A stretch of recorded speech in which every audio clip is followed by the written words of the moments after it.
ట్విస్టులతో సాగిన పలికే బంగారమైన సీరియల్ మే 9వ ఎపిసోడ్ పూర్తి రివ్యూ మీకోసం. శివ బలవంతపు ప్రమాణం చేశాడు. అలా ప్రమాణం చేయడానికి స్వర శివని ఎలా ఒప్పించిందో ఈ వీడియోలో చూడండి. అంతేకాదు సందీప్ చేత కూడా స్వర మాట తీసుకుంటుంది. ఆ మాట ఏంటో చూద్దాం. స్వర శివతో నీకు హాసినికి పెళ్లి జరిగాక సందీప్ కొంచెం తగ్గుతాడు, లేదంటే వాడు ఏదైనా చేస్తాడు. మీ ఇద్దరి పెళ్లి అయ్యేదాకా నువ్వే బాబిగాడివని సందీప్కి చెప్పనని నాకు మాట ఇవ్వు అని అడుగుతుంది. పెళ్లి అయ్యే వరకు సైలెంట్ గా ఉండు, నన్నమ్మ అని పిలవద్దు అంటుంది. మాట ఇమ్మంటే చెయ్యి తీసేస్తాడు శివ. శబాష్ అని చప్పట్లు కొడతాడు. కన్న తల్లి వచ్చి కన్న కొడుకు దగ్గర అమ్మ అని పిలవద్దని మాట తీసుకుంటుంది. ఇంకో కొడుకు కోసం ఇంతకన్నా గొప్ప డ్రామా ఇంకెక్కడా ఉండదనుకుంటా అని శివ అంటాడు. ఇంతకన్నా గొప్ప నాటకం ఇంకెవరు చేస్తారు? ఆ దేవుడు కూడా రాయలేడు కదా అంటాడు. చిన్నప్పటి నుంచి ఆ సందీప్ గాడికి భయపడుతూనే ఉన్నావు, ఇప్పుడు భయపడుతున్నావు. ఈ 15 ఏళ్లలో ఏం మారింది అంటాడు శివ. 15 ఏళ్లలో నువ్వు చనిపోయావనుకున్నాను, నీకు వర్ధంతి చేయాలనుకున్నాను, శుభలేఖలు నీ ఫోటో వేయాలనుకున్నాను, నీ పేరు ముందు లేటు అని వేయించాలనుకున్నాను. ఇవన్నీ నేననుకుంటే అసలు నువ్వేమనుకున్నావో కూడా నాకు తెలీదు. నేనే బాబీ అని చెప్పే సమయానికి భయపడుతున్నావు, నన్ను మాట ఇమ్మంటున్నావు అంటాడు. 15 ఏళ్లుగా కన్నతల్లి ప్రేమకు దూరమై నేను ఎంత బాధపడ్డానో నాకు తెలుసు. నేను ఎంత నరకం అనుభవించానో తెలుసు. నువ్వు చనిపోయావని ఆ వాడే చెప్పాడని శివ అంటాడు. వాడు నాకు అబద్ధం చెప్పాడు అంటాడు శివ. మాటకి స్వర షాక్ అవుతుంది. ఇక శివ నువ్వు లేవని కన్నీళ్లు పెట్టుకుంటూ ఆకాశం వైపు చూశాను అని చెప్తూ ఉంటే అదంతా నాకు అనవసరం, ఇప్పుడు నువ్వు మాట ఇస్తావా ఇవ్వవా అని స్వర అంటుంది. ఇక శివ ఆలోచిస్తూ ఉంటే అష్టలక్ష్మి, జానకి, సత్యమ్మ ముగ్గురు కూడా మాట ఇవ్వొచ్చుగా అని అంటారు. ఎమోషనల్ అయిన శివ అమ్మా అని పిలుస్తాడు. అమ్మా అనే పదం నీ నోటి నుంచి వచ్చిందంటే నా మీద నీకు కోపం లేదు కదా, అమ్మ మీద కోపం పెట్టుకోవద్దురా.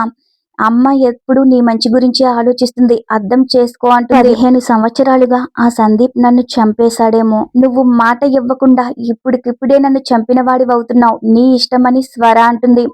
మాట ఇస్తావా వెళ్ళిపోమంటావా అని అడుగుతుంది. సరే అయితే నువ్వివ్వడం లేదుగా, నా కొడుకే నా గుండెల్లో గుచ్చి చంపేశాడు అనుకుంటాను. నీకేం తెలుసురా, నువ్వొచ్చి వెళ్ళినప్పటి నుంచి నేనెంత టెన్షన్ పడ్డానో నీకు తెలీదు. ఎందుకు ఇలా చేస్తున్నావురా అని స్వర చాలా బాధపడుతుంది. సరే అమ్మా అయితే నీ ఇష్టం, నువ్వు చెప్పినట్టే వింటాను అంటాడు. ఇక శివ చాలా ఎమోషనల్ అయిపోతాడు. తన తల్లిని కౌగిలించుకుంటాడు. ఇక స్వర కూడా చాలా సంతోషపడుతుంది. సత్యమ్మ దగ్గరికి వెళ్లి సత్యమ్మని కూడా కౌగిలించుకుంటుంది. ఇక సత్యమ్మతో నా కన్నీళ్లతో నీ కాళ్ళు కడగాలి అంటుంది. 15 సంవత్సరాలుగా నా కొడుకుని నీ కంటికి రెప్పలాగా కాపాడుకున్నావు. మా ఇంటికి వచ్చినప్పుడు కూడా నువ్వు శివయ్య శివయ్య అని చెప్తున్నప్పుడు నీకు కొడుకు మీద ఎంత ప్రేమ ఉందో నాకు తెలిసింది అని స్వర అంటుంది. ఇక వెంటనే శివ నేను నిన్ను ఒక మాట అడగనా అంటాడు. ఏంటని స్వర అంటే, నువ్వు నా దగ్గర మాట తీసుకుంటున్నావు, అదేదో వాడి దగ్గర తీసుకుంటే బాగుంటుంది కదా. సన్ని బాబీనేమి చేయొద్దు అని ఎందుకు మాట తీసుకోవు? ప్రతిసారి నన్నే తగ్గిస్తున్నావు, వాణ్ణే ఎందుకు గెలిపిస్తున్నావు అని అంటాడు. 15 ఏళ్ల క్రితం దూరమైన కొడుకుని ఎందుకు గెలిపించట్లేదు అంటాడు. నీ దగ్గర ఉన్న కొడుకునే గెలిపిస్తున్నావేంటి అంటాడు శివ. వాడు నిన్ను చంపేస్తాడని భయం వేస్తుందని స్వర అంటుంది. ఇలా ఎంతకాలం భయపడతావు? నీ భయంతోనే నన్ను దూరం చేసుకున్నావు.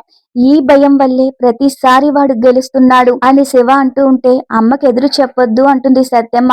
నీకేమీ తెలీదు సత్యమ్మ, నన్ను మాట్లాడి నువ్వు అంటాడు. నేను ఎంత బాధపడ్డానో, చాటుగా ఎన్నిసార్లు ఏడ్చానో ఎవ్వరికీ తెలీదు అంటాడు. పెళ్లికి ముందే నువ్వు నేను కలిసామని సందీప్కి తెలిస్తే వాడు ఖచ్చితంగా నిన్ను చంపేస్తాడురా అంటుంది స్వర. వాడు చంపడం కంటే ముందు నువ్వే నన్ను చంపేస్తున్నావుగా అని శివ అంటాడు. మాట తీసుకుని ఇప్పుడే చంపేశావుగా అంటాడు. నువ్వు ఇలా సన్నీని చూసి ఎంతకాలం భయపడతావు అని శివ అంటూ ఉంటే నీ నోటి నుంచి ఇంకొక మాట వచ్చిందంటే ఇదే నీకు ఆఖరి చూపు అవుతుంది అంటుంది స్వర. ఆ మాటకి శివ షాక్ అవుతాడు. అమ్మ మీద ఏ మాత్రం ప్రేమ ఉన్నా నా మాట విను, నేను చెప్పింది పాటించు, పెళ్ళయ్యే వరకు నువ్వు సత్యమ్మ కొడుకువే అంటుంది. పెళ్లి తర్వాత మనం ఈ సమస్యని ఎలాగోలా పరిష్కరించుకుందాం, అప్పుడు వాడు కొంచెం తగ్గుతాడు. నాకు వాడి మీద నమ్మకం ఉంది. పెళ్లికి వాడు రాకుండా నేను చూసుకుంటాను అని స్వర జానకిని చూస్తూ శివ పెళ్లి బాధ్యతలు నీవే అని స్వర జానకితో చెప్తుంది. సత్యమ్మ చేతిలో శివ చేయి పెట్టి ఇక నుంచి నువ్వే తనకి తల్లివి, మీరంతా దగ్గరుండి వాడి పెళ్లి చేయాలి అని చెప్తుంది. మరోవైపు హాసిని ఇంట్లో ఫ్రెష్ అప్ అవుతుంది. ఇక అక్కడే ఉన్న శుభలేఖ చూస్తూ ఇదెక్కడిదని ఓపెన్ చేసి చూసి సందీప్ హాసిని పేర్లు ఉండటంతో షాక్ అవుతుంది. ఆ శుభలేఖను ముక్కలు చేసేస్తుంది. ఇక వేరే చోట ఇంకో శుభలేఖ ఉంటుంది. అది కూడా ముక్కలు చేస్తుంది. ఇక డైనింగ్ టేబుల్ దగ్గర ఉంటుంది. అలా ఎక్కడో చోట ముక్కలు చేస్తున్నా సరే శుభలేఖలు ఉంటూనే ఉంటాయి. ఇక అప్పుడే సందీప్ సార్ బయటికి రండి డీసీపీ సార్ అని పిలుస్తుంది. చప్పట్లు కొట్టుకుంటూ వస్తాడు. నేనిక్కడే ఉన్నానని బాగానే కనుక్కున్నావు అంటాడు. ఈ శుభలేఖ ఏంటి అంటుంది. నాకు శివకి పెళ్లి జరగబోతుంది. ఇప్పుడు ఈ కార్డేంటి అంటుంది. జరగలేదుగా అంటాడు. కైలాసిని, హాసిని, కైల ఎప్పుడు ఏం జరుగుతుందో ఎవరికీ తెలీదుగా అంటాడు. డీసీపీ సందీప్, డాక్టర్ హాసిని ఇదెలా ఉంది అంటాడు. కైలాసిని, సందీప్ ఇది ఎలా ఉంది అంటాడు. డాక్టర్ హాసిని రంగు డబ్బా శివ అంటే ఎలా ఉంది అని సందీప్ అంటూ ఉంటే, కైలాసిని, బాబీ ఇది ఎలా ఉంది అంటుంది హాసిని. మీరు 100 శుభలేఖల్లో పేర్లు మార్చి అచ్చులు వేయొచ్చేమో గాని అది గుండెల్లో ప్రింట్ కావాలి, మనసులో ప్రింట్ కావాలి. అక్కడ మీరు లేరు, ఉండరు అంటుంది హాసిని. సిగ్గు లేకుండా ఇక్కడికొచ్చి ఈ కార్డు చూపించడమేంటి? బయటికి వెళ్ళండి అంటుంది. బయటికి వెళ్తారా? అమ్మాయి మేడంకి ఫోన్ చేసి చెప్పనా అంటుంది. ఇప్పుడు వెళ్తున్నాను, కానీ నువ్వు నా సొంతం అంటాడు. నువ్వు నా దానివే అంటాడు. పెళ్లి కార్డు చేతిలో పెట్టి కైలాసిని సందీప్ గాడి ప్రాపర్టీ అంటూ ఇక అక్కడి నుంచి వెళ్ళిపోతాడు. ఇక మరోవైపు హాసిని స్వర ఇంటికొస్తుంది. ఎలా వచ్చేవేంటి? పిలిస్తే నేనే వస్తాగా అని సందీప్ అడ్డుగా వెళ్తాడు. స్వరకెక్కడ నిజం చెప్తుందో అని ఆపడానికి ట్రై చేస్తాడు. ఇక హాసిని స్వరతో, నేను శివ పెళ్లి చేసుకుంటున్నాం మేడం. వీలైతే మా పెళ్లికొచ్చి ఆశీర్వదించాలి. ఒక పోలీస్ ఆఫీసర్గా ప్రొటెక్షన్ ఇవ్వాలి.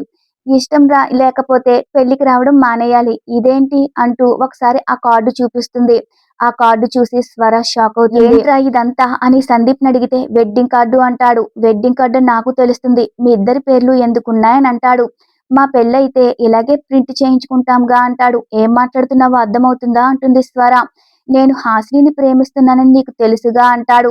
హాసిని నిన్ను ప్రేమించడం లేదుగా అంటుంది. హాసిని శివుని పెళ్లి చేసుకోబోతుందిగా అంటుంది. నేను తననే పెళ్లి చేసుకుంటాను అంటాడు. ఇక సందీప్ ని స్వర కొడుతుంది.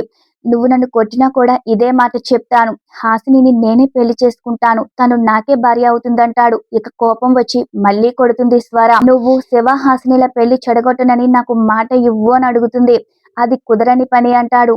మళ్ళీ చెప్తున్నాను, నేను తననే పెళ్లి చేసుకుంటాను అంటాడు. తనకి నువ్వంటే ఇష్టం లేనప్పుడు తన్ని పెళ్లి చేసుకునే హక్కు లేదు అంటుంది స్వర. ఆ రంగుల శివ రంగులు మారుస్తూ ఉంటాడు. వాడు హాసినికి కరెక్ట్ కాదని సందీప్ అంటాడు.